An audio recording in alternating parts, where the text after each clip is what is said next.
Hello and good evening from Frankfurt, from the Deutsches Architekturmuseum. I welcome you. My name is Andrea Jürges. I'm the Deputy Director of our wonderful little museum. And I'm sitting here tonight to continue our wonderful series discussing heritage, conservation, and urban development in our series Kontext, Kontrast, and Kontinuität. This is our seventh episode. Altogether, we started last November, and I am very happy to be here again and to welcome here in Frankfurt with me Stefan Forster. He's an architect here in Frankfurt, very experienced in building housing estates and other stuff. He will show us some of his works later on. I welcome tonight also Amir Pelek from Tel Aviv, an architect in Tel Aviv, Anna Tostois as heritage expert from Docomomo. And we have as our expert critic, Maria Wöllenkemper. She is expert conservation expert of the state of Hesse. And she is now in charge of dealing with all the heritage buildings in Frankfurt. And I also welcome, of course, Jörg Haspel from Ecomos in Germany, and I look forward to another discussion. Tonight's topic is, it sounds quite simple, rooftop additions. What can be so controversial about it? We will have to see. Using and benefiting of the fifth facade in modern as well as contemporary architecture. And of course, as always, hi, Sharon Golan-Joran from the Max Liebling House. Our partners is also just joining us. And our discussion tonight, the program is a cooperation of Docomomo, Ecomos, Max Liebling Haus, Deutsches Architekturmuseum, of course the Ernst May Gesellschaft, as a very important player here when discussing all the housing estates of the Neues Frankfurt, our urban planning department here in Frankfurt as well is a cooperation partner. And this program is made possible by the federal funding under the head of the Nationale Stadtentwicklungsprojekte. And I am very happy and look forward to our discussion. As a very short introduction, I would like to show you just two pictures. So it's the briefest introduction one can do on Neues Frankfurt and the possibility. And these both pictures I took from earlier exhibitions here in Frankfurt. We had at the Damm Neuer Mensch, Neue Wohnung, as well as Making Heimat. So this is, for example, a rooftop addition or a roof facilitation. So an image of the housing estate Höhenblick here in Frankfurt from Ernst May. And we see a wonderful roof terrace, something we don't see too often on other roofs. And what happens when everything is let loose? And this is a different housing estate. It's in Braunheim. And here the houses of the housing estate were sold and all privately owned, or most of them privately owned. And just an example of what rooftop additions may mean. And I look forward to all the different variations which we will discuss today. We will have at first a presentation by Amir Pelek, followed by Stefan Forster, then Anna Tostois, and then we will start the discussion. And of course, if you want to join our discussions on Zoom, just indicate it in the chat, and we can switch you from participant to panelist, and you will be visible and be able to direct your questions into the chat. You are also welcome to post your questions on the chat, and I will get them from our commentator team, handwritten, old-fashioned, but I will put them into the discussion as well. Or if you're on YouTube and Facebook, feel free to comment also there. we will read your comments and add them whenever possible. Anybody who needs points from the Hessische Architektenkammer or from the Architektenkammer, it's best to join us via Zoom, because then we can prove that you attended to the Architektenkammer. So these is all the formalities I want to talk about for tonight. And I would like to directly hand over to Amir Peleg in Tel Aviv, and to tell us what is the stance in Tel Aviv regarding rooftop additions, especially concerning the World Heritage monument of the White City in Tel Aviv. Amir, over to you.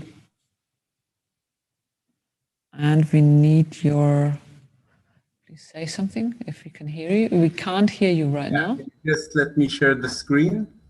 Yes. Let's see that if that works. Yeah, just a minute. Of course. As always, things are exciting when we do it online, just as they are when we do it here live, and it does work. So Amir, over to you. Okay. So my name is Amir Peleg. I'm an architect and I have a practice in Tel Aviv. I studied in Bezalel in Jerusalem, and I did my master's at Erbes in Barcelona. Our practice does a lot, about half of what we do in our practice deals with listed buildings and additions to listed buildings. And about 2 or 2.5 years ago, the municipality asked me to do a survey regarding the buildings, the listed buildings in Tel Aviv that got additions in the last 20-25 years. So what I'm showing you is a little extract from this research that we did. So I'll start with a short background, and I'll give you a little bit of the facts so that when you come to see the additions that I'll show you, you'll understand the larger context in which they're built. So first of all, in central Tel Aviv, we have around 2,300 listed buildings, of which about half are modern movement buildings. The other are eclectic style, which is sort of classical style, and 700 other, which are closer to the eclectic and not the modern. And these buildings were listed with 2 plans. One is the Central Tel Aviv plan, and the other is the conservation plan. Of these buildings, around 20% are buildings which you cannot add additions on. So around 20% of these 2,300 are buildings which are protected from any additions, and if they will be conserved, they will be conserved as is. And the others, around almost 2,000, can get additions. So up to now, more than 300 buildings got additions. Most of them are modern movement additions. And we can see here the number of floors added to the buildings in relation to the number of floors of the buildings. And we can see that the majority of buildings got 1.5 or 2.5 additional floors on buildings of around 3 floors in the original. Now, Tel Aviv, this is a map of the UNESCO World Heritage nomination area of Tel Aviv. And you can see here, the gray area is the World Heritage area, and the yellow area around it is the buffer zone. We also have restrictions, and all these blue dots inside, which you can see here, are listed buildings. So we can see that a very big percentage of the center of Tel Aviv is part of the heritage zone, and it is full. All these 2,300 buildings I talked about are almost all of them concentrated in a very small area of central Tel Aviv, which means that if the city wants to develop and grow and grow from a city of 2 to 3 floors to a city which is denser and has more energy and is more fitting to the density we look for today in Israel, which is a small country, then we have to use our resources and use the land in order to densify the city. So that is how we came to building additions on many of these 2,300 buildings. Now, the buildings in Tel Aviv look similar to many buildings we see in Europe or around the world, but I think it's important to understand that although they may look similar, they have a different story. And Marina Weissman, which was an architectural theorist in Argentina, she always spoke about how you have to understand architecture which is not built in its original place where it was born. And we can see here the famous Nazi propaganda of Weissenhof with the camels in it.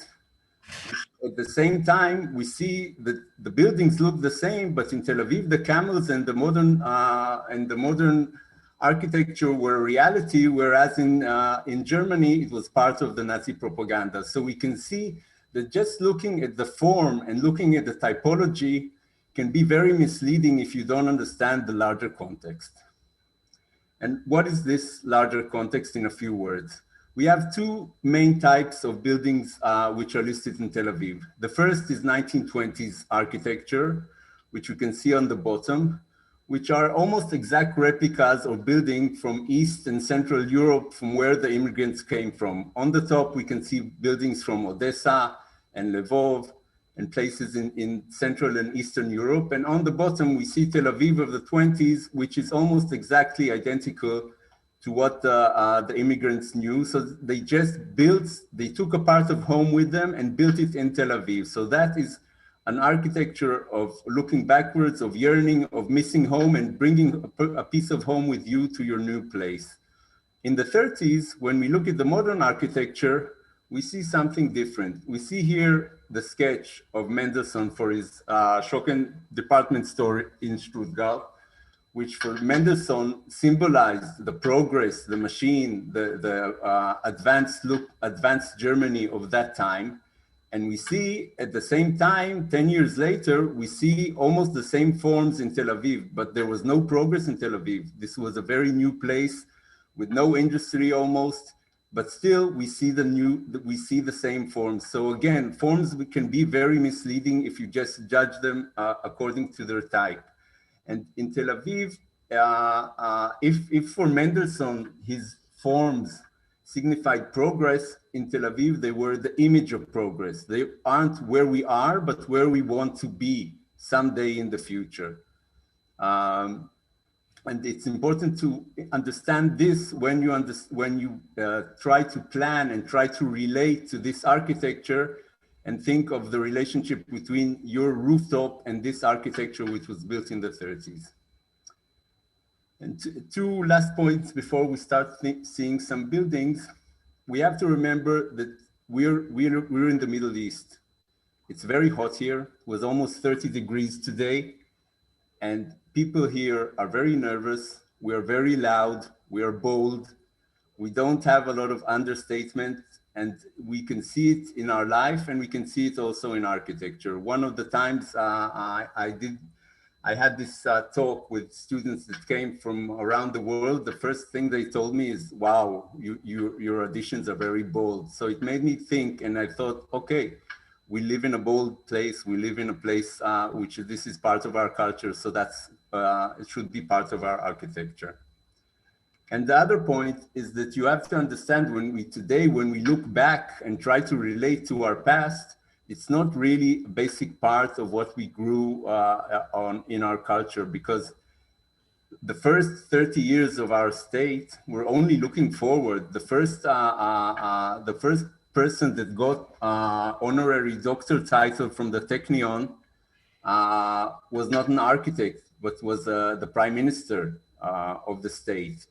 And on the bottom, we see that in the 60s, this beautiful building, which was the first school in Tel Aviv, nothing can be more symbolic of the first school in Tel Aviv, was destroyed and this skyscraper was built. So the culture of the first 30, 40 years of the state of Israel was one of looking only forward and no looking back. So conservation and looking back are something that came to Israel only in the 80s and 90s. And it's a new phenomena here that we're starting to understand and relate. And we're doing it through work and through starting to work with these buildings. So when we start this dialogue with our past, we looked at the building additions, and we used this scale that was conceived by Professor Stephen Sims, which took additions to existing buildings and put them on a scale between distinction and compatibility, which on one end we have literal replication, we go to intervention with style, within the style, abstract reference, and the other pole we have internal opposition. So this is how we start to build a relationship with our with the old architecture, and it's forming part of our identity. The new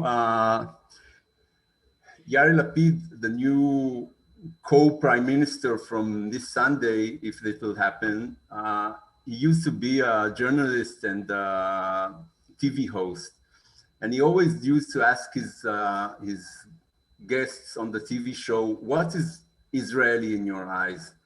So you have to understand that when we play this game of a dialogue with our past, we're all the time asking things about our identity, because we are still, although we have a very, very ancient history as a people, our history here in this place is very new.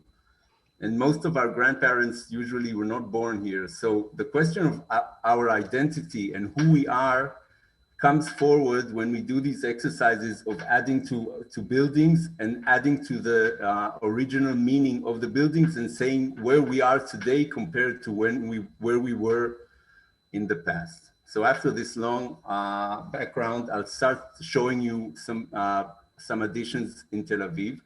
We divided them into subjects which are according to the relationship we saw between the original building and the addition. This is a relation which we call suffix, which is like a period at the end of the sentence. We have the original buildings on the bottom, of course, and the addition tries to put a point at the end of the original sentence. Either it does so by relating to the original symmetry, as it in this case, or the original geometry in this case, or it tries to take small moments in a building and try to make a ribbon on the top and make a general statement about the original architecture. But in general, this is an addition which takes the original architecture and uses it in order to say something new with relation to the original architecture so they could connect. Another way of dealing with an addition is interpretation, is taking something from the original architecture and interpreting it and transforming it into a more contemporary typology. We can see it in this building, which has a very clear typology on the bottom of the two parts on the sides and the part in the middle, and the same thing occurs in recession in the new part, but with completely different architecture and materials. We see here how this modern building, which has a very distinguished typology on the bottom, this is used also on the top, but in the form of a plane and not in the form of a mass, in order to complement the original architecture. This is a relationship which we call growth, where we take the original architecture and we start growing from it. We start from one thing, and like a plant, we slowly develop into something else. It's very clear in this building, which the 3 bottom floors are the original, and then we see a slow progression from the original typology to one which relates to it, to one which is already more open, and to one which is even more open. So we see the growth from the bottom to the top. The same we can say about this building, which we can see the original, and then we see it slowly starting to transform itself from bottom to the top. But still we can see clearly the relationship between the original building and the addition.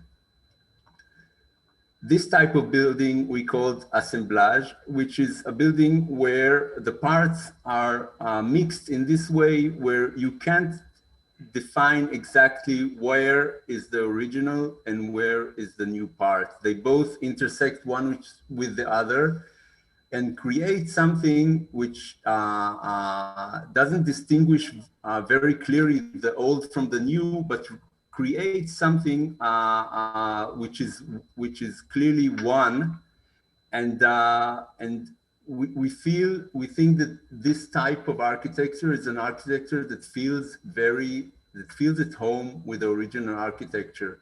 It's not afraid of it, and it can use it and manipulate it in a way which the result is a result which is not the old and the new, but they see the old and the new as one thing. And when you think that in 100 years or 200 years, the gap between the original building and the addition will be such that maybe it will also be, nobody will, I mean, if it was built in the 30s or 60 years later, in 2400, it wouldn't matter much. So we get the building as one whole. We have replication, which is a very simple use of addition. You take the original floors and multiply it one more time or 2 more times. Many times, architects in Tel Aviv use this method, like in this building, in order to create different proportions for the eye between what looks like the original and the addition. This building was originally two floors, with this ending on the 2nd floor. And in order not to get 2 floors and 1 more floor and 1 floor in recession, the architect took the original ending and put it 1 floor above and added this floor. And then he had his modern recessed rooftop on the back. This is a relationship which we call separation, which is a very clear and stark break from the past. This is a relationship that says the past is the past, and the contemporary is the contemporary, and it doesn't have nothing to do with the past. And it creates a space which divides the building into new and old and new. And it says something very direct about its relationship to the past. The past does, if I showed you before relationship where the future and the contemporary grows from the past or relates to the past, here we see the modern, which doesn't relate to its past, but wants to break with it and seems to float over it in a way which says, I don't want to be part of you, I'm just using you in order to be something above you. We have buildings which don't have recessions and have an interesting sort of relationship on the street level between the new and the old, using materials that were built, used like these wood shutters in the original are used now in the facade of the new part. And we also see parts of the new, like these balcony railings, which come into the old in these balcony separations on the bottom. So we see a direct relationship between the old and the new, which is not recessed, but on the level of the facade of the street. Another example we see in many examples is what we called echo. We have the mass of the building, and we have the echo in a plane which is floating above the building and echoes the shape of the building one more time. We see it in the addition to this building, which is a 90s, 20s mass, and we see the plane above it, which accentuates the original building's shape.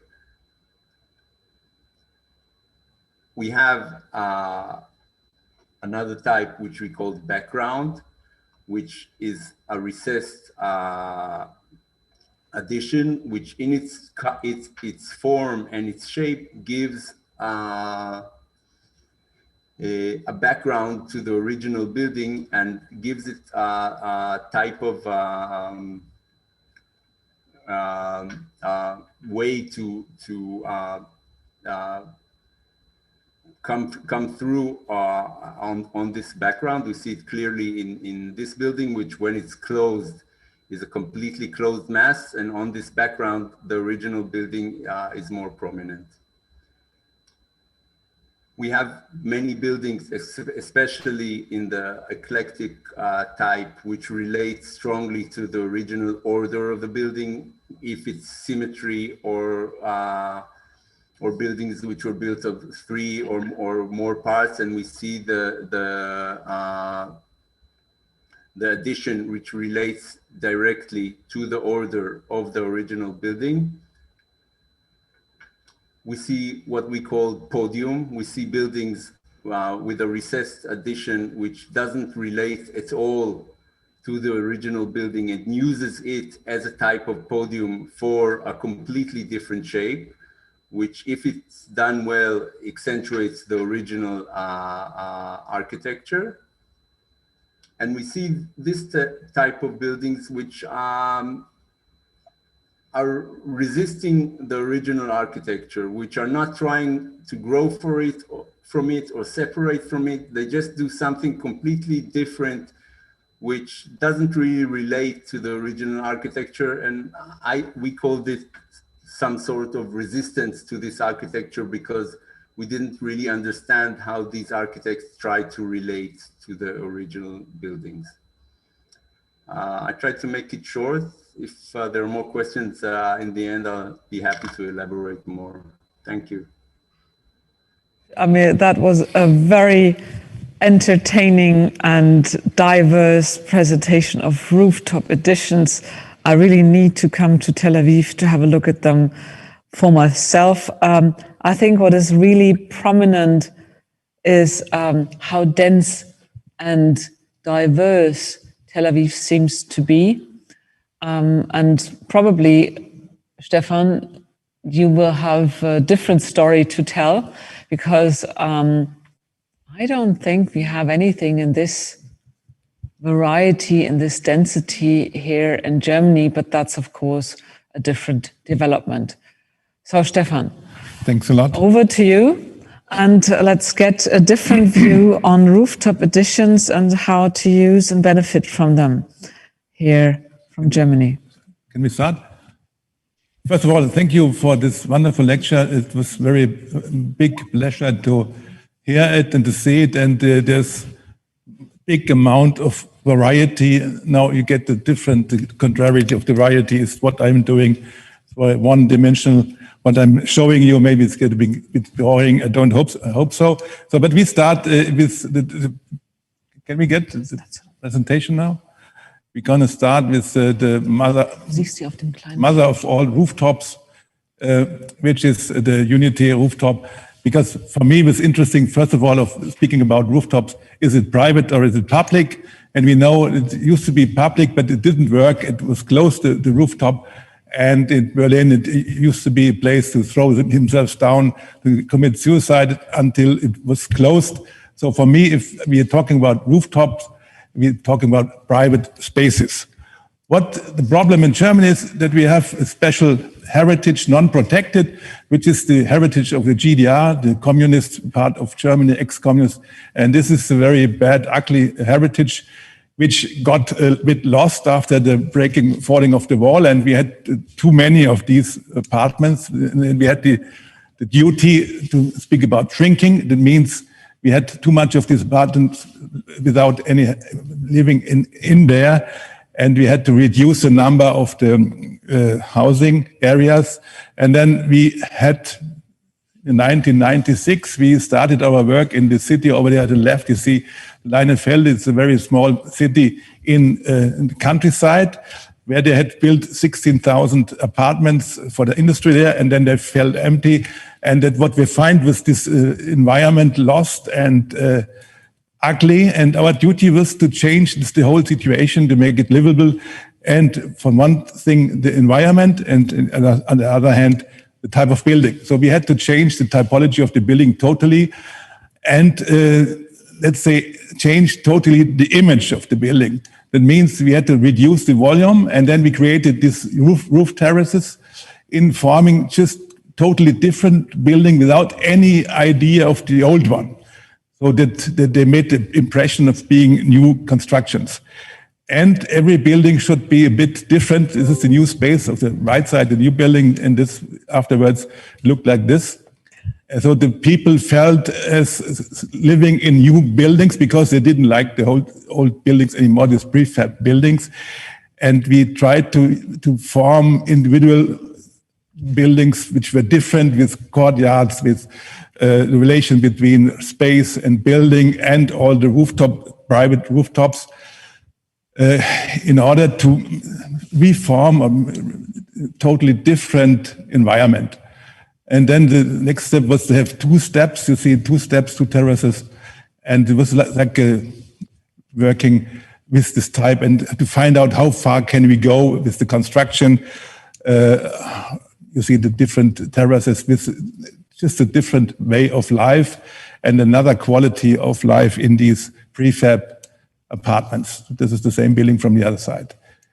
On the other hand, and then you see how it looks afterwards, different buildings with different environment. And it made us famous in the whole world because it was the first time that buildings like these were touched in this way to create just new images of buildings. And this is the end of the story in 2004.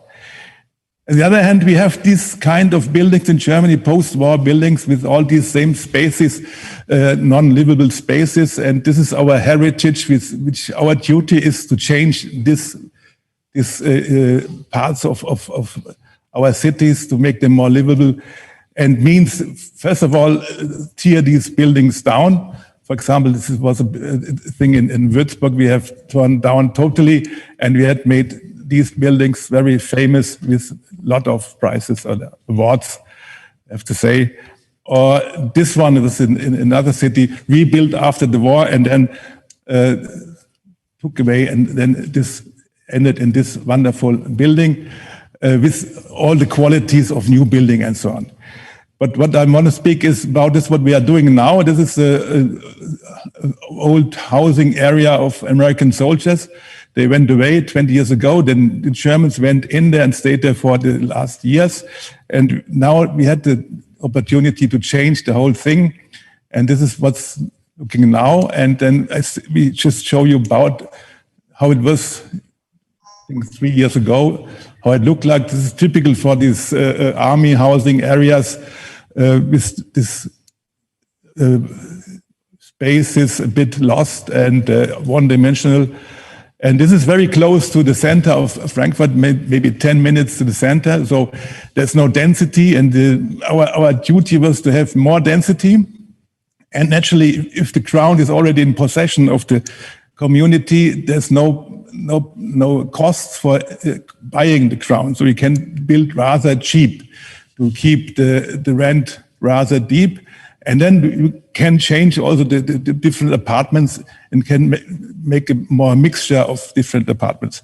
So this was the situation with the spaces between the rows without any use. And then what you see, there's no use there. Parking, there's empty spaces, and this typology of late modern housing of American officers, you see. And actually, this was full of people living there, and there was no possibility to throw them out and bring them back. They had to stay in these houses while we change it. We are changing it. So what did we do? We did just, should start now this image. Does it work? No. Again. What do we do? We just put away the roofs.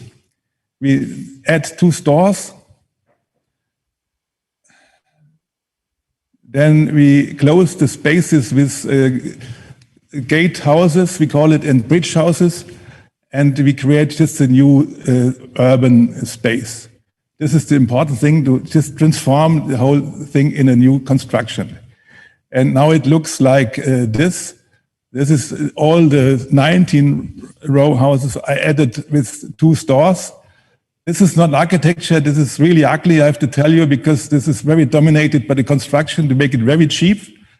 And if we left it like this, it would be horrible. The most important point is to close the blocks and to create, you see what we did here. This is the first closed block with the new garden inside, private gardens and so on. And this is the point where we get a real new quality for the space.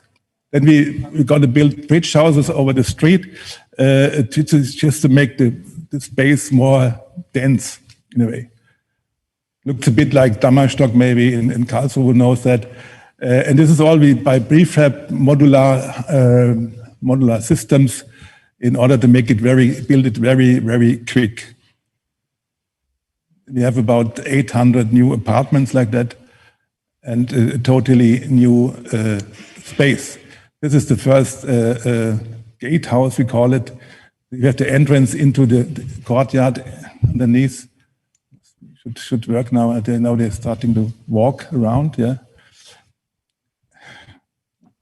Slowly, slowly, slowly. Now get up. And you see behind, you see how do we close the space to end the spaces, to close them and to make livable environment in a way. So this should now get along the whole thing. So the next space is going to be closed also, and the garage inside the courtyard. So this is just the contrary of this what's happening in Tel Aviv. Maybe that's the interesting thing also to see in confrontation what is happening in Tel Aviv, something, let's say, homogeneous, without any protection, luckily. And so we have a very free way to act or react in a way. I think that's the end. No, a little bit moving, still moving. Naturally, we have a very big pressure to make it really, really cheap. That's very hard for us because there's no money to get anything done. So we would prefer to do it in brick, naturally, what we always prefer, but it's not possible. That's the end. Thanks a lot. Thank you very much, Stefan. That is definitely a different story, and I look forward to our discussion. A bit different. How one can best move forward under the very different circumstances we just saw in shrinking, in adding urban structure rather than only just floors to it, but of course in a very different environment, let's say almost a foreort, almost a suburb structure already compared to the very urban structures of Tel Aviv. So I hand over to Anna Tostois, and she will talk about a very different roof. Welcome, and there you are. Thank you, Andreas, and thank you, Amir and Stefan, for your very impacting and challenging presentations and concepts around this idea of rooftop, and in a way of how can we deal and live with the large concept of the garden city, which I think is a little bit behind all this discussion, and it's a long story coming from long time ago.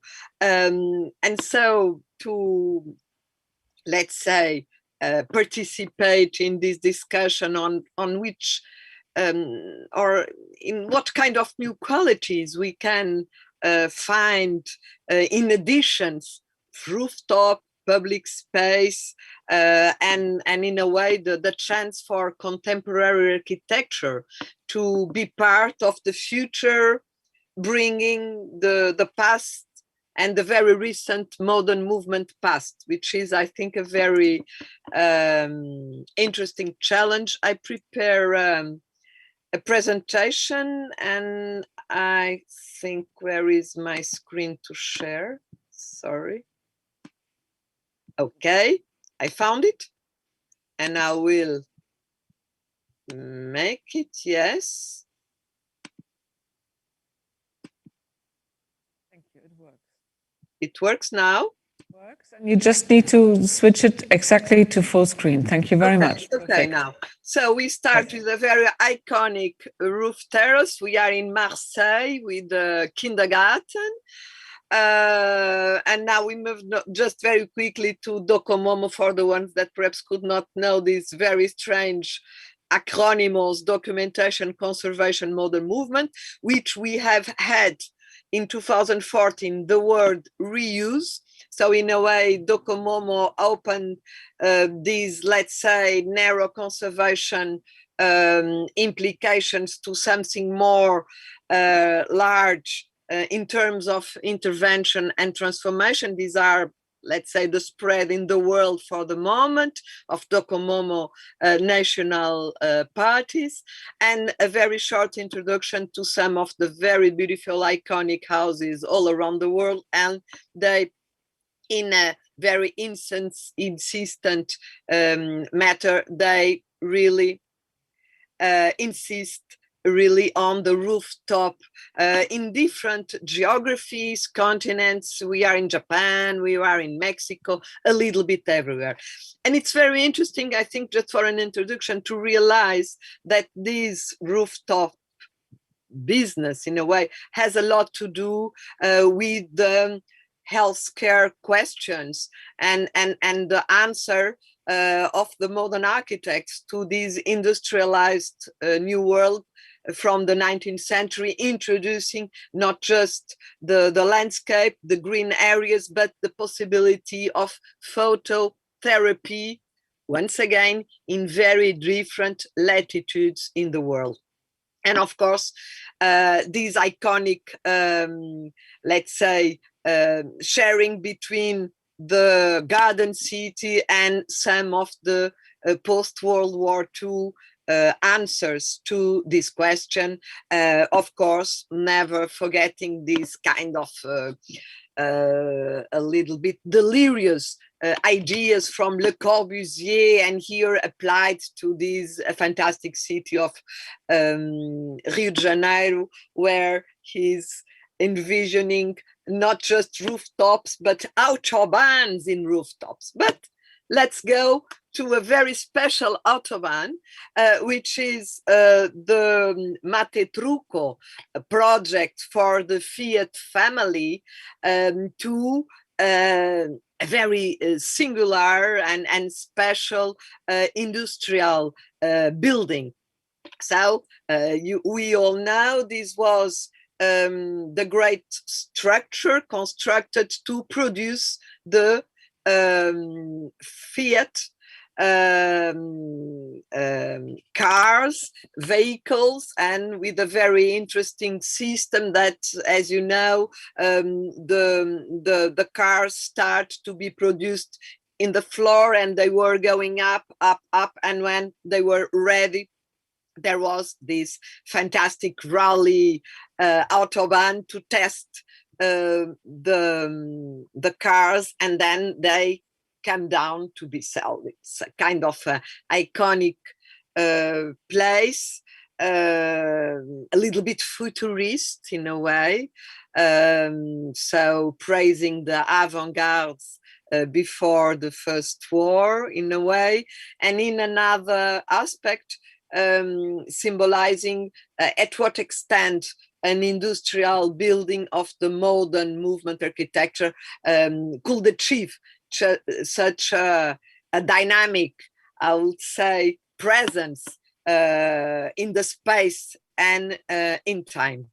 And the interesting thing is when the Fiat factory got obsolete, it was abandoned, and there was a big discussion what to do, and there was a kind of an era of decadence, and in the end of the 80s, Renzo Piano won a competition for the transformation of the industrial building in a kind of a commercial center with cinemas, which was very important. Of course, I forget to say that we are in Torino, in Turin, in the north of Italy, so it's north of Milano, so it's really the industrial area of Italy.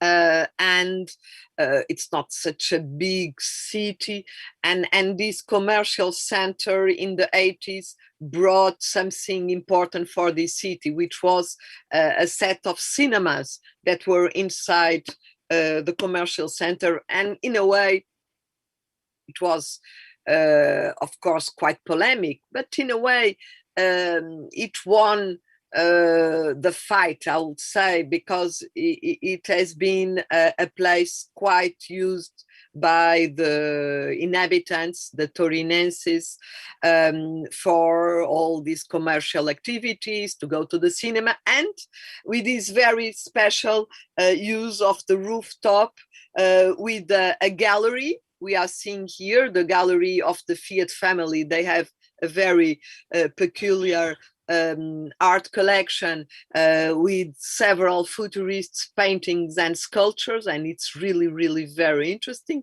to imagine that we have a little gallery in the rooftop, a little bit symbolic of what was the former wealthy profits of the family, and at the same time helioporto, so a place where the helicopter, so here we are seeing the ground of the commercial center, keeping in a way a little bit the structure, not it could be better, but it's like this. And here we are in the rooftop, so in the test track, with all these curves that were kept, and this Helio airport, helicopters airport. I don't know the German name, but I hope you understand me. And now I had a film with an helicopter, but I thought it was too complicated to such a short presentation, but you believe me that the helicopters, they really use this thing. And nowadays, and I finish with this, it's on discussion, a different use of the rooftop, a little bit keeping the ideas of the Sky Drive of New York, occupying the train track, the former industrial train track. Here it's the formal test track for the cars, and so it's now a big discussion in accepting, or at what extent it makes sense to transform this test track from this industrial area in a green roof top. I may say, just for the beginning discussion, that I would prefer to keep the track, the test track, as it was, as a symbol. And of course, we deal once again here with heritage questions, and I do think that we are now entering in this third decade of the 21st century, and all of our convictions concerning heritage, and perhaps because 20th century heritage and modern movement heritage, including all the industrial heritage, was recognized as heritage. So new questions are now up to be open. We saw different cases in Tel Aviv, which is a question because it is an UNESCO worldwide recognized heritage with some, I would say, norms and some frozen criteria concerning the transformation. And we have the same, I believe, here in Lingotto. Should it would be allowed to transform this test track that is the symbol of this unique car production in the world in, you know, one more terrace garden with this green appropriation. So I finished. Thank you so much. Thank you very much for your presentation of a very different project. It's a good point for discussion, I think. I mean, we saw a very wide variety of what can be done to a roof, so to speak. And I would be very interested on your first impression, Maria Wöhnenkemper, of what you think of the different examples. And I mean, one example like the Plattensiedlung is here in Frankfurt. And I want to say something positive about it because, I really, sorry, and I'll hand over to you in a minute. I just want to say that I didn't realize how much urban thinking was put into this. And I will have to go and pay it a visit once it's a bit further advanced, because I think that might be a possibility for all those, very monotonous housing estates of the 1950s of what to do with it. So that's definitely the positive part. But now, Maria Wöhnenkemper, I would be very interested in your impression of what your ideas are within, of course, the context of heritage conservation, urban development, and maybe Frankfurt. Mm-hmm. Thank you very much. I first of all want to thank Amir for his introduction before the topic that the preserving only came to Israel in the 1980s. This was a complete new fact to me, although it's understandable and although it's obvious for such a young nation as Israel. And so maybe it's the different approaches Amir presented are really understandable, and although they are completely different than we in Germany would treat listed housings and rooftop additions. I think what is really important concerning this subject is that you,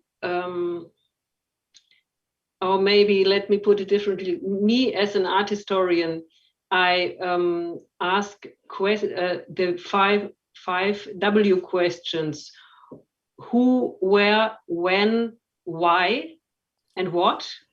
And by answering these questions, it's my approach to housing estates. And so when they are listed, my task is to preserve these answers to these questions, to transfer the answers into our time. And I found it very interesting, the approaches Stefan Forster made in the Plattensiedlung. I just visited it. It's not listed, so I didn't really know it. And I went there just a few days ago to prepare. And I found it Stay away. I found it very interesting. It's called the new Plattensiedlung. So it's not anymore the the original Plattensiedlung.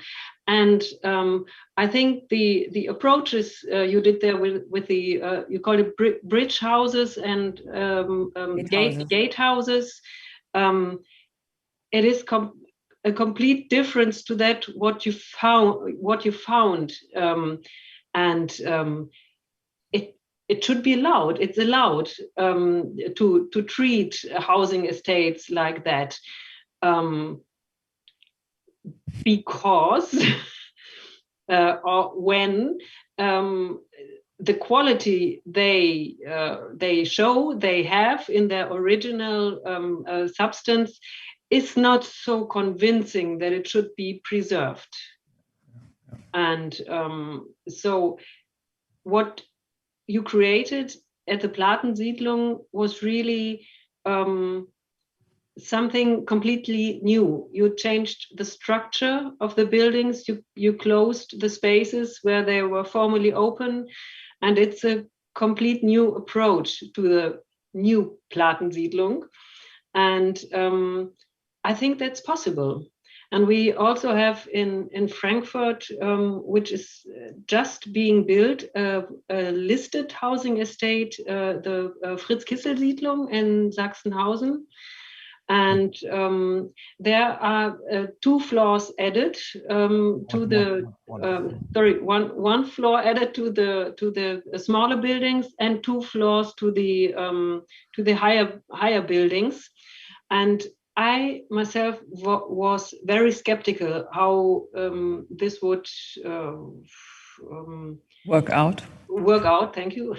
How this would work out. And I just went there, and I was positively surprised, because the urban development of the Fritz-Kissel-Siedlung, it almost improved. And the rooftop additions, they don't disturb the proportions. The proportions Urban space. And also the relations of unbuilt spaces and built spaces. So this is a positive example of a rooftop addition. So it's a very good, Andrea Hughes, as you already said, it's a very complicated topic. We will discuss very diversely, and it is exciting. It's not a topic you have easy answers for.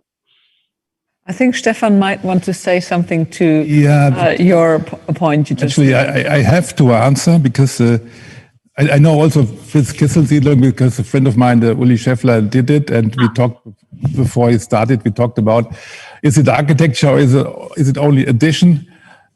According to my opinion, it's only addition. So this is not architecture, and we are architects. And he tried to make architecture. So I should call him and tell him it's not architecture. Okay.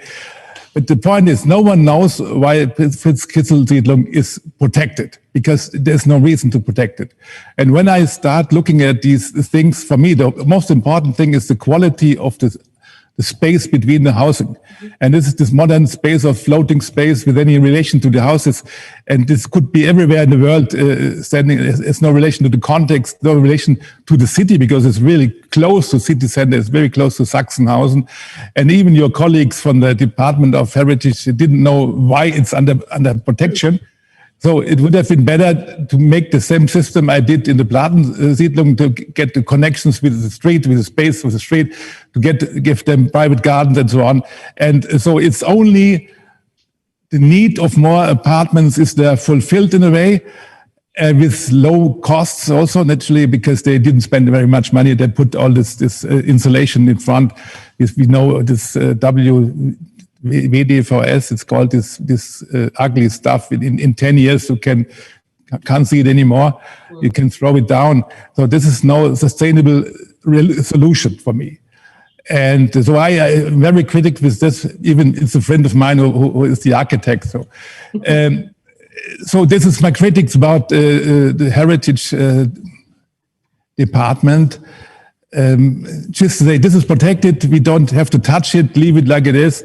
We have to, as housing architect, I have to think about how adaptable are these houses? What can we have? Do we have to change during the years to make it adaptable for the new efforts of the people living there? And then we have to change, think about these apartments, think about this construction. So we did it was a prefab building to transform them, to get a higher level of living there and to get a contact with the context of the city. And so this is my critics about also these 50 settlements we have in Germany, this very quick rebuilt Germany after the Second World War. And we have to correct these faults. This is my duty. May I have to contradict? Naturally. I think you just pointed out the positive aspects of the Fritz-Kissel-Siedlung and why one of the main reasons why it was listed was the urban situation, the proportion between the unbuilt spaces and the streets flowing through, and when I just said that I think it's a positive example of rooftop addition, this Aussage, architectural statement is still there, although, and that's what you said, it's just an addition on top. It's no architecture. That's what you said, and I repeat it. Yes. And but I think concerning the circumstances under which it was all this, it's I know the circumstances. Still all right, I think. Yeah, don't get deeper. It's enough. No. Amir, how is it in Tel Aviv? I've never been to Tel Aviv. You showed a great variety of how to add to these World Heritage buildings. Is there a discussion of what is the best option for in general, or is it discussed publicly if an addition has been approved? Do you have competitions for these additions? You see, I'm full of questions today. Usually it is, the discussion is between the architect that proposes the addition and the municipality and the Department of Conservation in the municipality, where you bring your idea and you discuss it with them, and you have sort of a few months of discussions before you get your concept approved. And there's a large dilemma in Tel Aviv because the system or the municipality always wants to have its pre-prepared answers. So, like if you have a modern building of two floors, your addition should be one floor which is the same and the other floor which is recessed in different materials, and that is the formula. And now we don't have to have these discussions, and everybody will go home and we know what's going to be.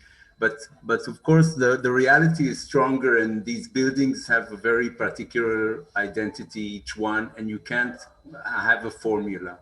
So what we did as part of the research that I showed you, which the part I didn't show you, was trying to formulate the questions you ask when you approve the additions. And the main point is, which relates to the W's that Maria spoke about, is we ask ourselves as the architects of the addition and the together with the municipality, we ask, why is this building listed? So what are the values of these buildings that we want to strengthen with the addition? So even if we don't agree afterwards on how to do it, we agree what is our aim. So that was very important to establish in how we do this process.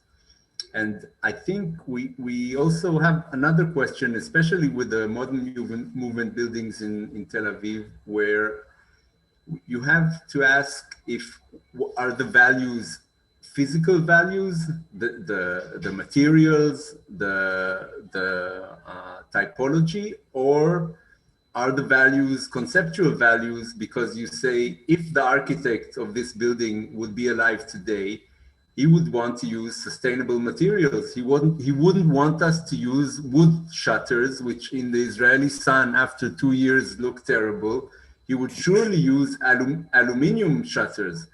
But this is a very big discussion between the architects, which usually want to see the building look good in 20 years, and the municipality, which has its heritage principles and its authenticity issues, which is more to the side of keeping the original materials and the original proportions. So especially when we speak of modern movement buildings, this is a big dilemma we have, and a lot of times we don't see eye to eye between the architects and the municipality. Thank you, Amir. I think that relates kind of to the Lingotto building, I have to say, which is making a race course green. I think it's a very radical approach for ensuring on the other side that the building is still in use. What is your take on this, Jörg Haspel, for this radical approach? Can you ever agree on this? Or is that a no-go? Or is that still, like what Amir just said, it needs to be discussed case by case? Yes, of course it needs to be discussed case by case, but I think the Lingotto project, or the new Lingotto project, there was the elder one, which has already been realized and which has also introduced changes and modifications. That is now a kind of continuation. And what I find interesting is that it will be possible to use it as a public space, in this case as a green space, and it is an open space as it was before. So it is closer, I think, to the original intention and also to the first intention of the development 20 years ago. But what I wanted to ask are two questions, if I may. One of them is to Stefan Forster, because this is a very totally opposite approach, I think, to what Amir has shown in Tel Aviv, in Leinefelde. We tear down 1 or 2 stories, floors, and you benefited from the situation that you could realize rooftops, terraces, and things like this. So it was an increasing value and a loss of space. And in all the other spaces, you also had not to handle with listed monuments, as far as I understood. And you said, I remember rightly, you said luckily. Yeah. Luckily. So my question is for you, would it make it a difference to have a listed building and a not listed building? What is the difference from an architectural approach? And even more, is there a difference for you if it is a World Heritage Site, which means it is the heritage of mankind, a universal outstanding value, which is embodied in these buildings, compared to the post-war housing estates you showed in Frankfurt? So what is that for an architect? Is this defining different approaches towards the task to intervene? This is a very interesting question, because let's start with the last one. If I had the opportunity to touch a World Heritage building, I wouldn't touch it. I would leave it like it is, because this is sacred building. It takes part of our history, of the history of the world, and we shouldn't touch it because it stands for a special time and should stay like it is. This is far away from anything, and I'm not a famous guy who is able to touch everything.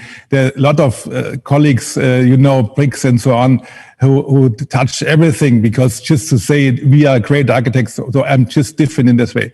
If I get a protected building like I had it in Frankfurt with the Philosophicum, naturally, and trying to find out what's the problem of the building. So maybe you know the building Philosophicum, which was the ex-building of the university. So there's a special, I have to get an opinion about the building. What's wrong or what should be improved? And then I try to change it and to make it better.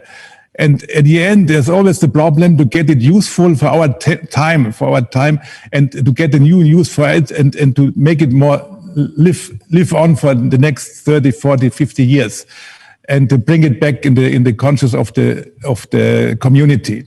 So we had in front of the EZB, we have had 2 old buildings without protection, without nothing, nearly destroyed. And we had a discussion with the city to leave them, and then therefore we could build a new building. So we tried to just handle it like protected, and to invent things in the style of the old building without, then when you see it nowadays, it could have been maybe like it has been restored, maybe the same, but we had added something without showing that we have added it. Because usually architects, they come like this, you have to see that is new, this is old, I have done this, the other one has done this. I hate this attitude of architects showing us, being the intelligent guys, showing us something that we have to understand. So we are different, you know? I think that is one of the reasons why many, even of the conservationists, found Leinefelde very interesting, because it was a reduced building, which was rather similar to the original building, or which symbolized also something like a continuity in discontinuity. And that's interesting. So, and it was kept as a whole, as a unity, as an entity in this aspect. And that is maybe one of the main differences to the spectrum of solutions which Amir showed us, which is always very fascinating and also irritating for me, because there are so many exemptions from rules that there is no rule which can be seen by anybody who is visiting Israel. And my question is also to you, is there a difference if it is part of the components of a World Heritage, or if it is listed? And the second question, because you mentioned that there is, of course, old heritage in Israel, and there is an Israel Antiquity Board and authority who is responsible for it. So it's not a new task for the architects in Israel and in Palestine to work with heritage since generations, I think. So is there a difference for you how to deal with modern heritage compared to heritage of the 19th, 17th, or medieval heritage? Do you have a different approach to it because you say it's younger, and that is why I dare, or I am entitled to intervene more radically or rigidly than in an older heritage site? If I may, can I share something again? I want to show you an image which I didn't speak about. Of course, go right ahead. Okay, I'll just go back here and okay. So this is my grandma in Tel Aviv. I can't see it yet. You can, we only see you. Don't look like your grandma. Can you see now? No, I think you have to. Okay, yeah, of course. Yeah. Yes. Second. Exactly. Okay. So Yes. this is my grandmother in Tel Aviv in the 30s. She was in a day out in Tel Aviv, and she took this photo in the 30s. And my answer is that when we deal with this architecture, which is so new, this is the architecture that was built by our grandfathers and their generation. So this is exactly like this picture. This is about letting your grandmother seem young again, and putting yourself near your grandmother and taking a photo or a selfie with you and your grandmother and making her look young again. And this is for me the essence of conservation of modern buildings, because it's really so close to us, and our architecture is still very related to the architects of the modern movement, and all the thinking in Israel is very modern and practical, and we are very modernist in our essence. So it is very easy for us to relate to modern architecture, and we feel at home with it. When we go to archaeology or something that, or Crusader architecture from 1,000 years ago or 900 years ago, it's different. You relate to it in a much more logical way. But I think there is something very emotional about dealing with your near past in a way where you still understand exactly and you feel where it came from, and you want to relate to it and create some sort of relation with it. I think that's May I, Andrea? Yes, of course. And so I'm here in a way, as you explained to us, it's so close and it's so near. In a way, it's the world of our grandfathers that you think there's a continuity, and we may use and transform, as far as I understand. But I do think, and I come once again to your Haspel question, when we recognize as a very singular heritage, don't you think, I mean, we could keep the original frame, and my question finally is, what are we going to have more? What is the great advantage of using the rooftops and of having 1, 2, or more 3 floors? It's just an financial operation in a way, that because you are in the center of the city, and the city is so, let's say, the economic fight is so hard that to don't destroy, the answer is to keep it with some advantage. In a way, you have more 2 floors. I would like to ask you, let's say, the reasons to transform and to add these rooftops, because if we look or we face modern movement architecture, I would say that in the limit, it could be, in fact, a continuum process of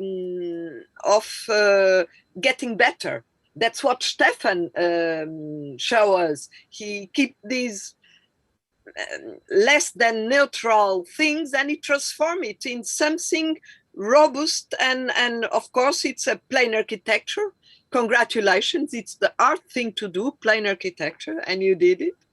And I want to go to Frankfurt to see these new Platten Siedlung. No, I'm absolutely fan of the plain architecture. It's the most subtle and the most difficult thing to do, But the question concerning Tel Aviv is, these transformations occurred because it is necessary, because people needs more space, because there's economic reasons, and finally the city is more alive thanks to these new additions. This is a question for Amir.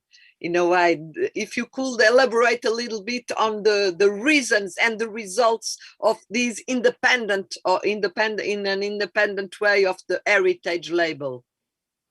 I think this is, at the beginning, it was sort of a compromise in order to get some type of conservation into the system.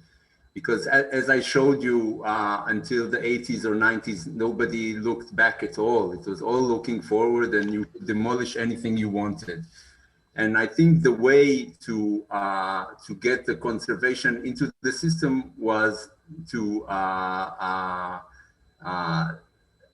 add the values of the old buildings, but still they couldn't at the beginning stop all the financial or forces or the thinking that the city has to move forward. It can't stay a small city of 2 or 3 floors.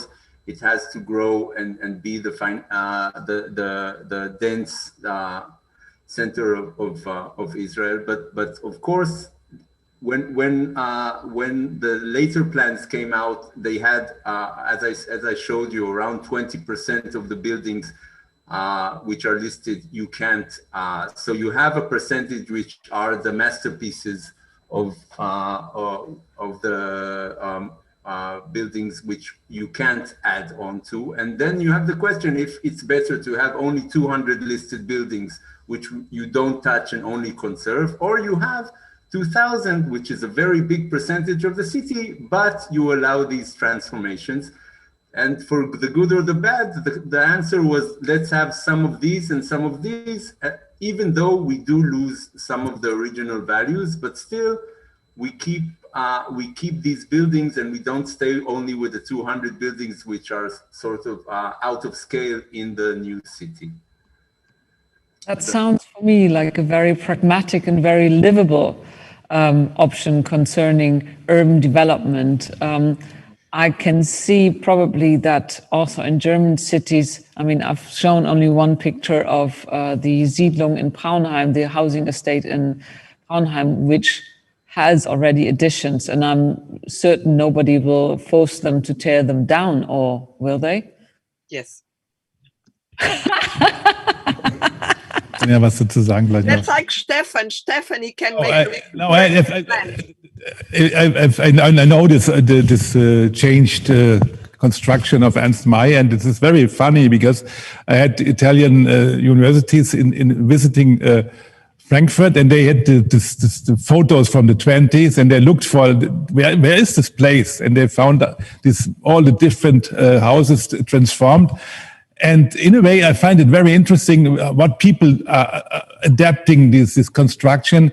And this one way of treating this heritage, and the other way is to keep this construction like they are. So there are two ways to handle it. And so we are very near to Tel Aviv. Mm-hmm. Tel Aviv, we have a part protected without any change.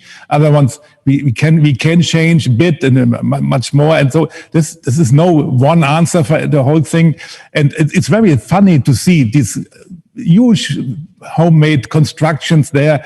And I wanted to buy one, but it was starting to get expensive. So this is very loved now to buy these small houses from Ernst May without any protection of you hear everything in the neighbors and so on. So it's ugly to live there, but people buy it and they stay there, and it's very close to the city. So if everyone's starting to change it, it's funny, it's good. On the other hand, you have the originals. Why not? There's no one way, And on the other hand, for Tel Aviv, it's a very, very most important economic thing. Millions of architects go there because they want to see these buildings. Like me, I've been there, it was wonderful. If they were all transformed like the Ernst May buildings, I wouldn't come back to Tel Aviv because wouldn't nothing be to see. So this is the economic problem or an image problem also. Value for Tel Aviv. And so what he's doing is just the right thing to show up different ways to treat these buildings and to keep them alive. The most important thing is to keep this building alive and adapt them in a way that people want to stay there. So this is funny. I find it good. But in confrontation to my buildings, these buildings in Tel Aviv, they have a more higher level and value than these 50s buildings, which are just nothing, average. So if they're average, you can change more. You have to change more. You're forced to change. Okay. I just lost my point while you added yours. That is not any. I just lost it. God, that happens once in a while. It happens. Because my point was, if I remember correctly, is, as we talked about the Plattensiedlung or the Neue Plattensiedlung, in such a way that you added a completely new urban feel to it, so to speak, and urban thing, which I think is very important. And the question is also the Siedlung, the housing estate Braunheim adds something to it, at least for each of the inhabitants, while you gave back public space. And that is comparable to the Lingotto project, again, which gives back public space compared to the Tel Aviv editions, which give private space. Just as a statement. And I think that's interesting that we talk about both ranges of the spectrum. And one question to you, Amir, when all these floors are added, do the people who live below stay living below, or is there a change in who lives there? Your phone, yes. Yeah. Well, I think one of the problems facing the conservation in Tel Aviv today is that it brings gentrification with the conservation, because the buildings are private buildings, and the costs are mainly the people who pay for it are usually the building owners. So the apartments are the real estate in general in Tel Aviv is very expensive, and the apartments in the apartments in the conserved buildings are even more expensive because of the high costs of conserving the building. So what happens is, first of all, these rooftops that in the original architecture were public, and generally they were used for laundry, for hanging laundry in the 30s. Before people had washing machines and drying machines, they used to wash and hang their laundry on the rooftops, and they used it also for public uses. But today the new rooftops are very, very expensive penthouses, sometimes with swimming pools. So the very day-to-day modernist buildings of the 30s become something different, which many people can't afford. So sometimes if you had a flat in the original building, you stay, but if you rented a flat in the original buildings, many times you won't have the resources to rent it when the building has finished. And the rooftop has become completely private and the most expensive part of the building today. And that is a pity because we went in Tel Aviv, especially in the last year of the Corona, the buildings which had a public rooftop were very useful for all the people living in the buildings, and we had a great time on the roof compared to the buildings where the roof was private, and somebody had a great time on the roof, but it wasn't all the building. Mm-hmm. That's a very good point.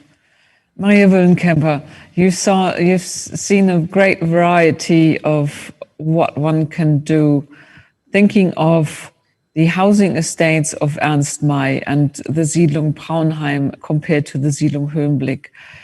Can you live with the different attitudes, or would you wish to return the Siedlung Braunheim to the original pristine, ideal architecture as Ernst May thought up? The question is not fair. No, I can rephrase it if you want to. No, it's all right. I think it is what is done is done. So although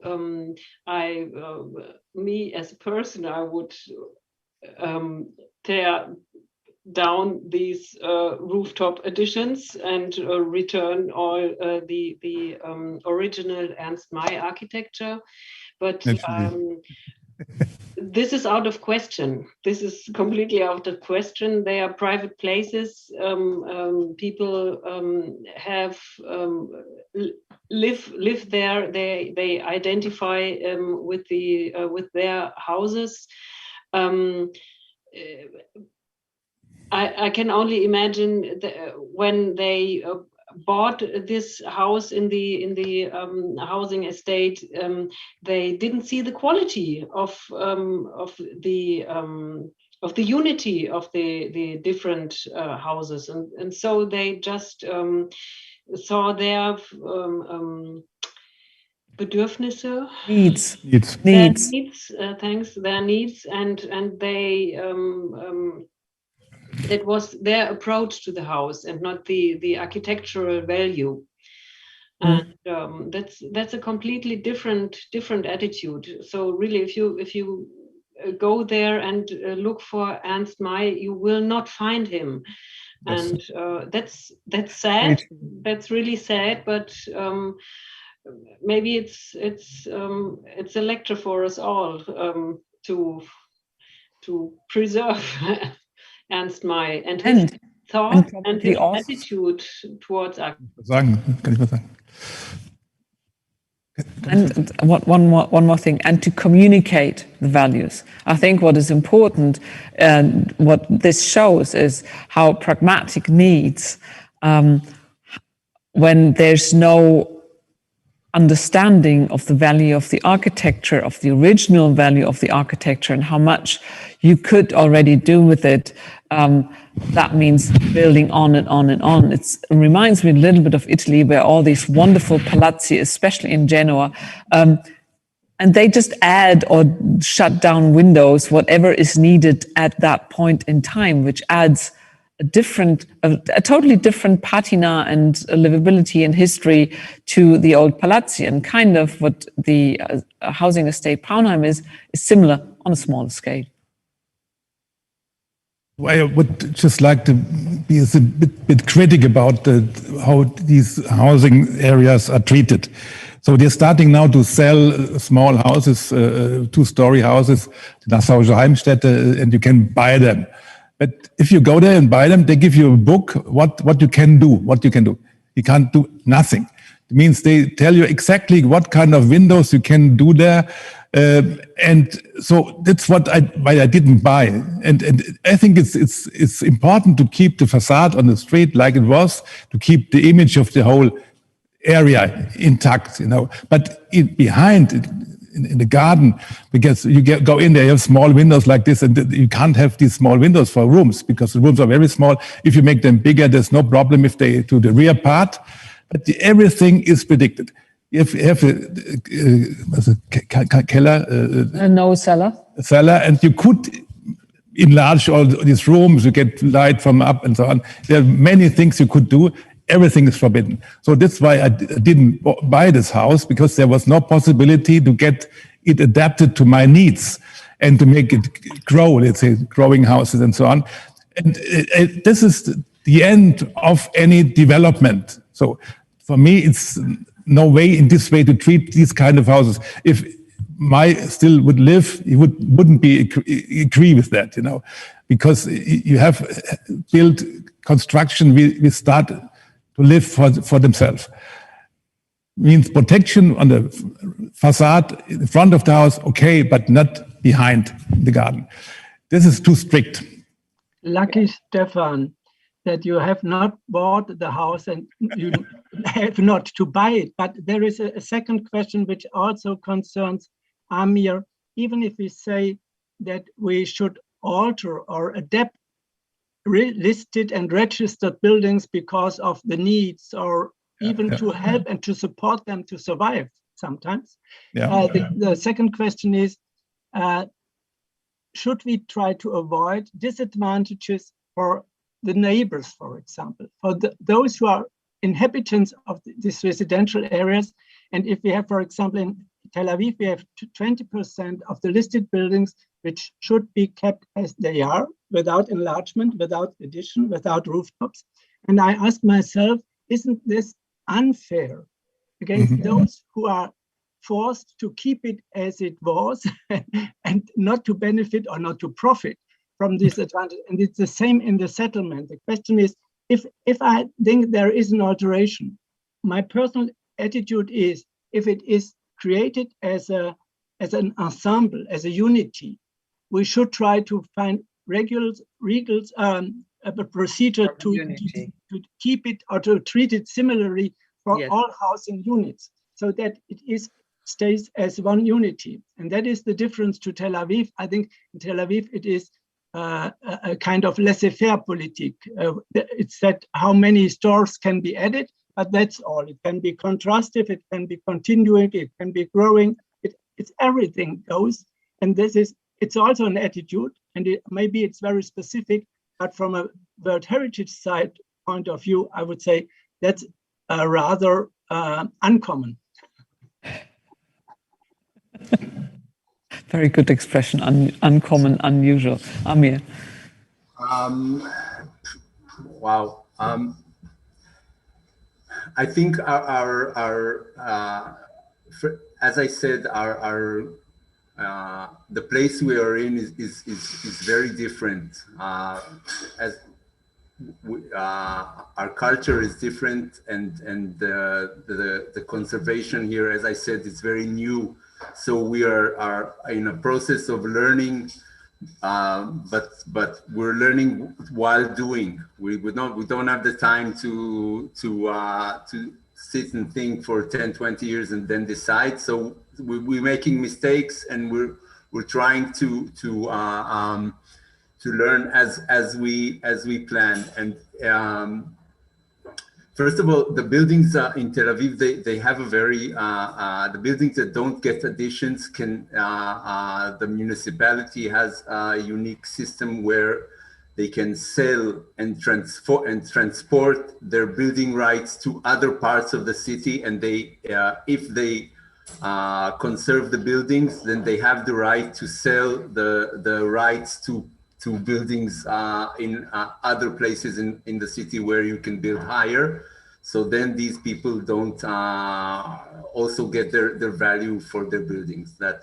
And you have to understand that on top of all the crazy things which we go through as architects, which do listed buildings, in listed buildings in Israel, when we add new floors, we have to have bomb shelters in the buildings as part of the addition to a listed building. And because Israel sits on a part of the African, Asian platform, good, then we're all afraid of earthquakes.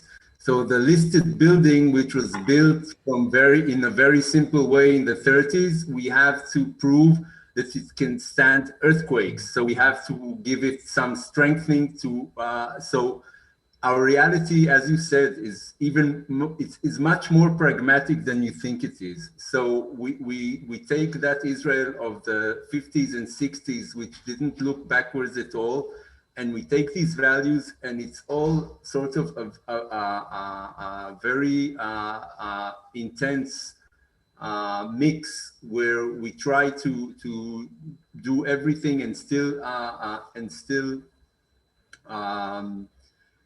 respect and enhance the original values of these buildings. And I think it's good that some of these buildings don't have these dilemmas and they stay as they were at their original state. That is an interesting concept, that you can sell, so that you can sell the rights of adding floors because you don't add floors to someone else, to another site. I think I've never heard that before. Because in Japan, you have these too. Ah, okay. Yeah, also a very densely popular, densely built And in space. Japan, you have a museum of architecture where you transfer the pieces, the iconic things, to another place, to a kind of museum, which is a Disneyland. It's a completely different concept from our Western ones. It's very, very strange. May I would like just to say that for perhaps Maria Wullenkemper and Stefan and Jörg, I mean, Germans and Frankfurt, why?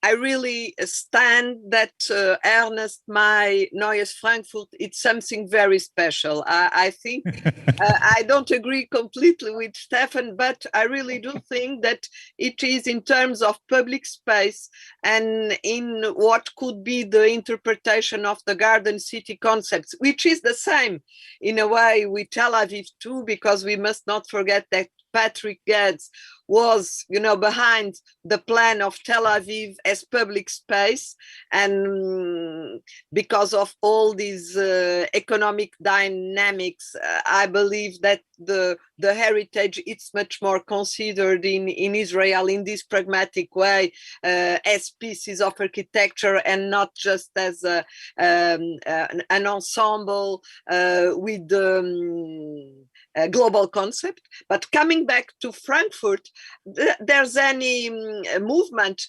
to recognize Neues Frankfurt as heritage, because I really think that it's something so unique in the world. And I'm speaking as Docomom International Chair now, and you count on me for making, let's say, lobby on this. In fact, I think it was such an amazing experience of housing in the world, all the different neighborhoods of Neues Frankfurt.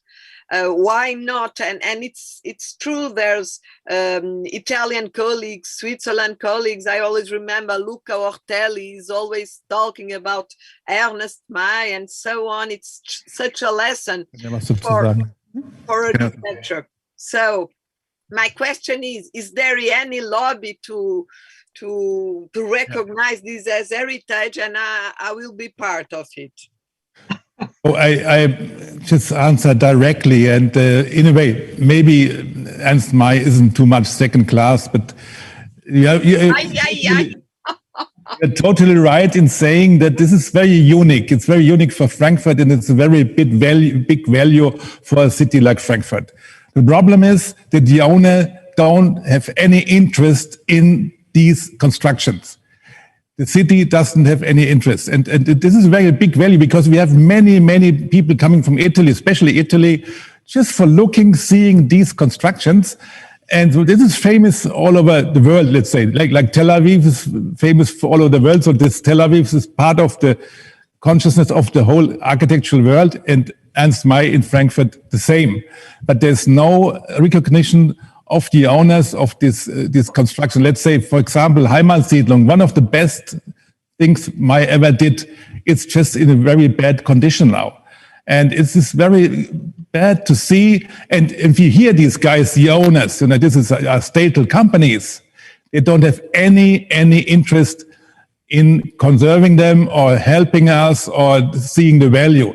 Maybe we must make a kind of a movement, you know. No, because these guys are too big. They have too much power in the whole thing, and we as architects, we don't have anything to say. Maybe the you two from the Heritage Department, they know, our two guests from the Heritage Department, they know the problems they have. They know how different or difficult all these owners are. And let's say Heimatsiedlung for me is the big example how they treat it in Frankfurt. So they built a new street directly in front of the houses. We must start an international movement. Not you have to stay. You have to. You come from outside, yes. we try our very best. We don't have any value here. They don't listen to me anymore. They hate me. I see.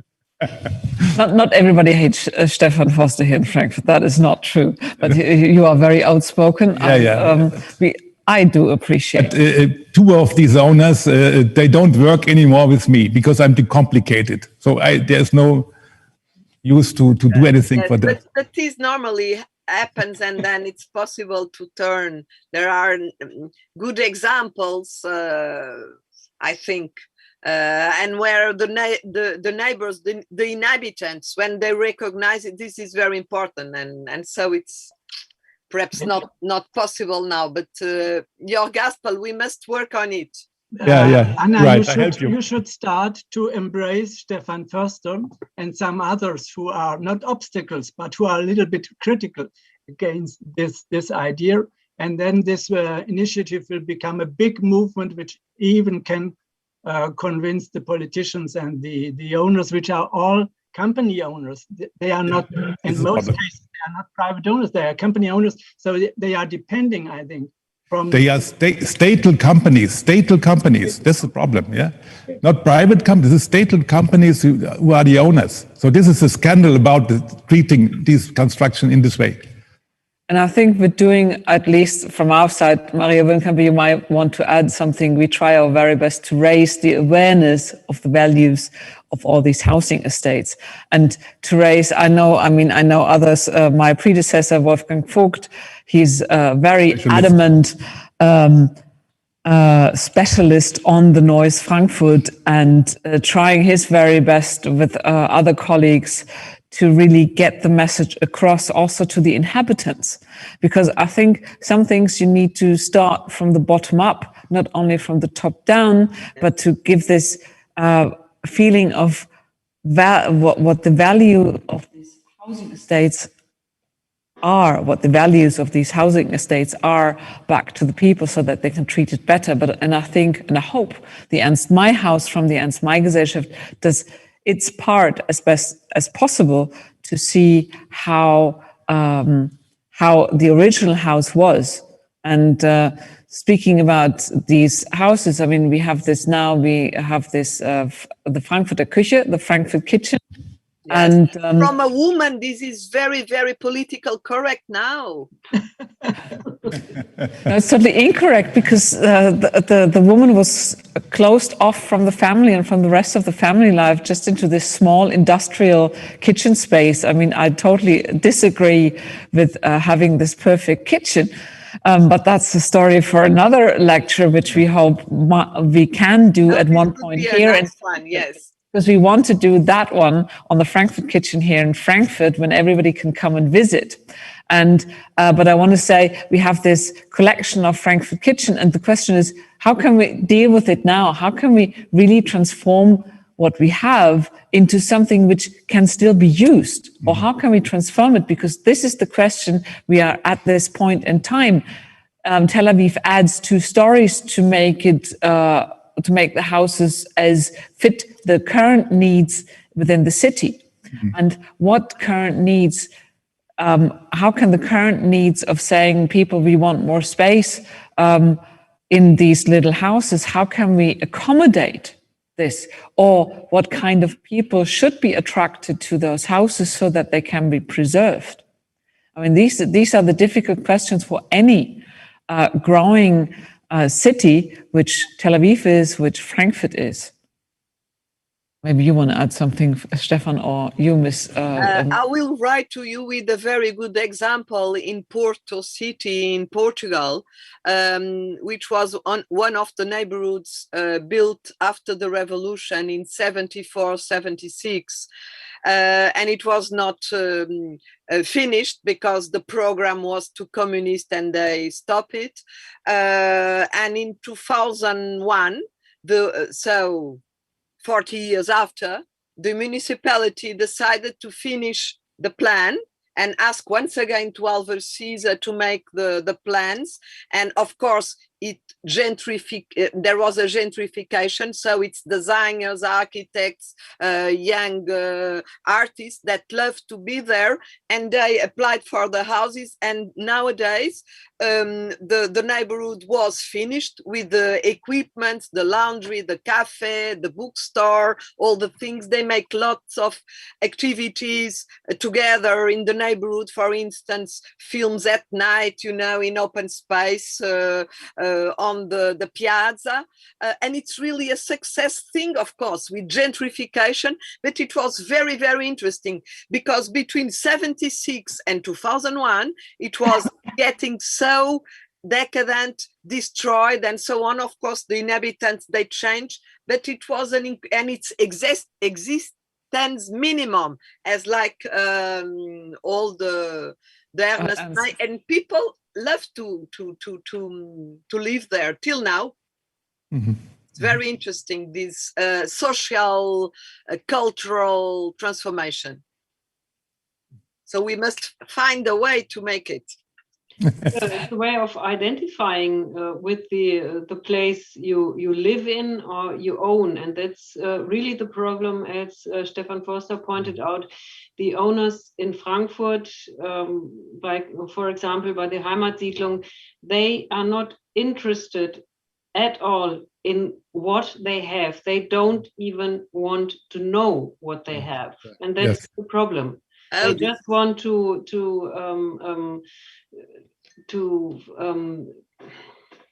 make people live there, to pay their money, to make it bigger, and that's the problem. They don't identify with the housing estates. And if you see the government, they do nothing advertising for these things of Ernst May, because it could be very big touristic value for the city, because usually there's no reason to come to Frankfurt because there's nothing to see. But if they would enforce the advertising, the marketing about these constructions, they would have more tourists, because all over the world it's known. Because, as I told you, the Italians, they get mad for Ernst May, because they have another education as the German architects in a way. But no one wants it, no one sees it, and it's left apart. That's a bit depressing end of the evening, isn't it? Don't stop in this way. Get some optimistic now. Optimistically, with our with our series of discussions, I think at least we normally have a steady audience who are interested in this topic. And I have to say, it is interesting that so many people for this specific topics of heritage conservation and urban development like to listen to us online. And I hope we can continue this even if we end this series and become more a normal event thing again, or how we can, we will work on it, how we can transform it, that we have hybrid events so that we can have audience here at one point, here at the Deutsche Architekturmuseum, as well as others following from somewhere else. And we can have speakers from all over the world joining us for a 2-hour session here in Frankfurt, which I really appreciate, I have to say. It is so delightful. And it's so interesting to see, to hear the different viewpoints from Tel Aviv, from Frankfurt, from all other places as well, because it's so valuable to get the different viewpoints and then to discuss how can we move forward with the special housing estates, with the special architecture we have here in Frankfurt or in Tel Aviv. Hopefully you can also learn from Frankfurt to get ideas of how to continue in the future under extreme economic and development pressure we all face, at least here. So I want to draw this evening to a close. I want to say thank you again for listening, for being with us, for attending, for participating in the discussion. And we have one more evening coming up next July, the second Thursday in July, on the 8th of July.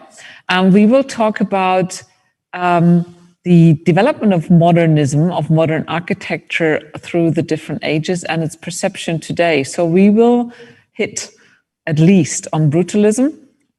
We hopefully will also touch on the international style, which is definitely also hitting on Tel Aviv.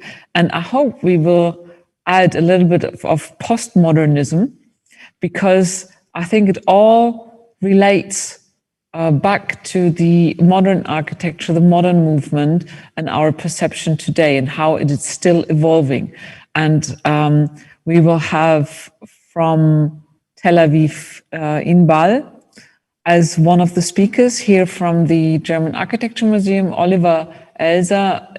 He was the curator of the exhibition SOS Brutalism, which was until recently touring all over the world, even to Taiwan, and more speakers to come, or maybe I just forgot the names. I'm terrible with names. And I welcome you back again on the 8th of July. And afterwards, we will make a little publication, a summary of all the most vital discussions we had in the entire series of 8 events, and have a real life event here in Frankfurt, a date still that needs to be determined. Things are looking up that we will see each other in real life really soon, hopefully this year. And thank you so much for listening, for participating, and bye-bye from Frankfurt for now. Bye. Until next month. Bye-bye. Bye-bye. Bye. Bye. Thank you very much. Bye-bye. Bye. Thank you. Bye. Stefan.